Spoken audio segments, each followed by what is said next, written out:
I also have ticked off Tyvis Powell. Yes, accidentally. you did. Yes, you did. Unbelievable. About a thing with Jeremiah Smith, who you apparently hate now. I don't hate him. I know you. I'm just trying to stir up more drama. No, but there is something with Jeremiah Smith that has you quite peeved. We will talk about that in a moment. I saw that we could get to week 1 of the college football season sooner than ever because all the turmoil, all the change in college sports, they're all trying to figure out how do we squeeze all these games in. What this is the power brokers of college sports saying, how can we make the most money off of college athletes? So they've also realized, like, we have a lot of games we want to do. Now they're talking about doing this championship weekend, right? Where it may not just be the Big Ten championship game. It might be the Big Ten 1 versus 6 and 2 versus 5 and 3 versus 4. If they don't give 4 automatic qualifiers. Well, that's a whole nother.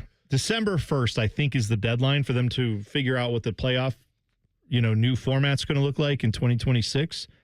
So we have all that time to debate what it should be, but that could be one of the changes they make. They're trying to figure out, how do we have a few more built-in breaks for the players, given that now you have a season that goes basically from late August, when the games are being played, not just camp, which is even earlier than that, late August to almost February. Like, that's a long season. If you're one of the top 4 teams in college football, you're playing a lot of games. How do we build in a little break? So they're talking about week 0, which currently is the week before, the Labor Day weekend, essentially, when most of college football starts.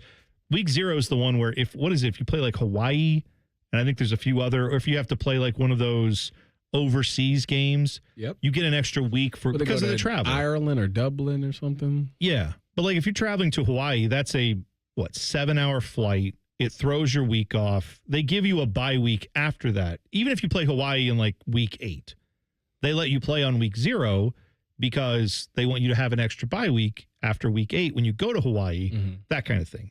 Now, I don't know how Hawaii handles that because half their games are away, and I think they get 1 extra bye week. But regardless, the point is, that's a thing that they do. They are now talking about moving week 1 back to week 0. So essentially like August 23rd, 24th, 22nd, that range of dates is where we could see college football starting now. And I think at some point we'll get comfortable with that and say, well, why don't we just add more games? And then Don't do that. Don't say that.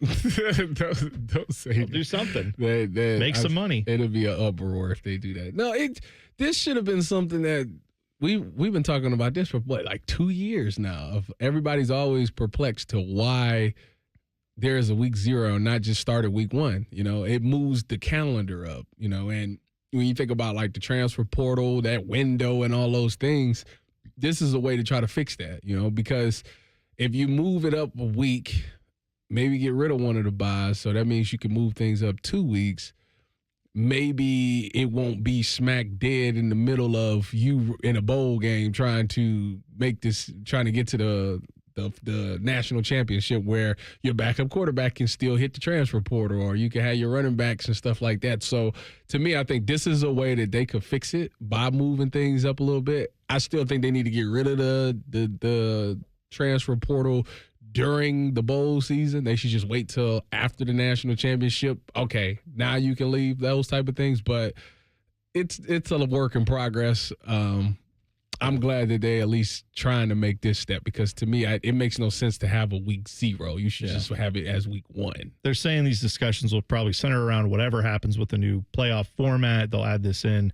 And to your point, too, I mean, that you got the transfer portal in December. You've got the recruiting early signing period in December. Yeah. And I know part of the December deal was, well, we have so many schools that are on different schedules. If someone wants to transfer, they got to do it over like winter break or whatever.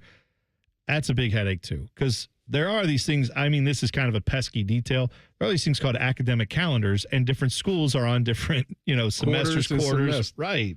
Which is wild. When I first got to Ohio State, they was on quarters. Oh, and you were there when they switched it? And I was there when they switched it to semesters. And it was, Because I think when they was on quarters, if I remember correctly, I want to say that the player said that for like the first like 1 or 2 games, the students aren't even back yet. Yeah. Your student section is like dead because they're not even there yet. Right. It's just regular people. Yeah, but you got longer breaks though, like longer off time. Like from like winter break was like, it felt like a whole month. All right. I saw this story, and this is a guy now who lives in a world where he gets less break time, but he does get more money playing college football, and that is Jeremiah Smith. This is from Heat Archive on Instagram. Heat Archive is apparently a store here in Columbus. I'm not aware of it. I don't shop at places where the prices are like this, but they buy and resell clothing, right? But it's high-end designer stuff. They also, like, just looking at the wall, they have a bunch of shoes there. They have a bunch of Jordans. It obviously looks like they get special one-off versions of Jordans and Air Force Ones and everything else. And they're, it's the place where you go and they're all wrapped in cellophane. And if you've got $6,000, you can have a pair of Jordans. Correct. It's that, right. I'm not Travis Scott's, everything like that. I'm not paying them overpriced. Right. They gonna definitely, whatever the retail is, double it. That's how much you can buy them for. If you're a collector, though, and you're looking for a specific thing and you've got the means, this is that type of place.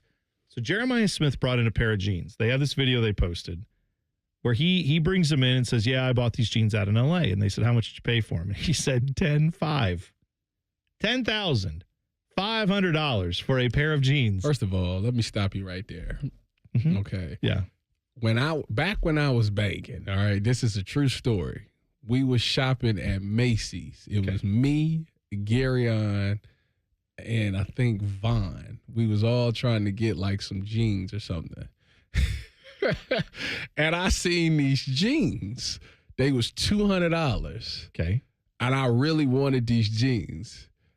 But I knew that I should not pay $200 for these jeans. So much so that Garyon looked at me, and to this day, he said, he goes, if you pay $200 for them jeans, your mama gonna whoop you for that. Your mama not gonna let you pay $200 for them jeans. And he talked me out of it to the point where it's like, now to sit back and watch this video and hear somebody say they paid not $200, $10,000 for a pair of jeans. Yeah. Times have changed, Tyvis. Times have changed. What I'm saying is and listen, in this article, by the way, I saw this on 11 Warriors. They had it in their Skull session this morning, which is must read for any Buckeye fan, right? But right above that, they had a thing with Urban talking about how Tattoo-gate, and that whole thing was just a mess, and how Tress got screwed and a lot of these players got screwed over something that now is so meaningless in the grand scheme of things. Guys trading gold pants for tattoos compared to now what players get actually just paid in cash. It's insane that costs so many different penalties. Cost you, Tyvis, a chance to play for a national championship in 2012. Against Bodie Wells, Notre Dame, fighting Irish. Right. But now you see Jeremiah Smith just walking and being like, oh, yeah, I bought these jeans for $10,000. And there's no NCAA investigation about what spread they put on the bagel when he went on his recruiting trip or what bagman may have been lurking around the corner. No, it's just like, yeah, of course you did, because you played Ohio State and you're really good at football. You probably have millions of dollars. $10,000 for some jeans. Hey, man, when you've got millions, I understand, and you haven't even played a down of NFL football yet. I understand the Chrome Hearts is like really big right now. That's what everybody's into is Chrome Hearts. But I'm gonna tell you, shoot me dead if you said we pay $10,000 for some jeans. I'm telling you there's too much. $10,000 for some jeans. Well, and I go right over to H&M or Zara or something like that. I go to Marshalls and get me some jeans. DXL, I know what you're talking about. Yep, all the stylish places. Destination XL, made for us Husky boys. Yeah, that's right. $10,000 for some jeans. Hey, I have in common, man. We used to talk all the time about watches because he got into watches. He has told me about various types of watches. I even bought a few. Watches are timepieces. There's a difference. Well, it's the timepieces, because the ones I bought, a few $100s, nice little something to have on my wrist. Yeah. I was like, that's cool. I've never bought something like that. And I found something I really enjoyed. And then he told me about what watch people collect, and yeah, I had no idea Rolex is like $50,000. You didn't know that? No, I didn't. Well, I do now, but I'm saying when we first started talking about it, I'm like, oh, what do those cost? $1,000, $1,200. He's like, no, they're like tens of thousands. I had no concept. I didn't know that Richard Millie, whatever, those being like $250,000. Yeah. When Odell Beckham Jr. wore one on the field, I said, oh, I had no idea. I can't. It's a big deal. It's a mechanical device, right? And if you like it, you like it. But for me, I look at what $250,000 could buy in a car, and you would never catch me with even if I had billions, you would never catch me with a watch that expensive. I was driving Cardale's truck a month ago, and he left his AP in the thing in the armrest. What's an AP?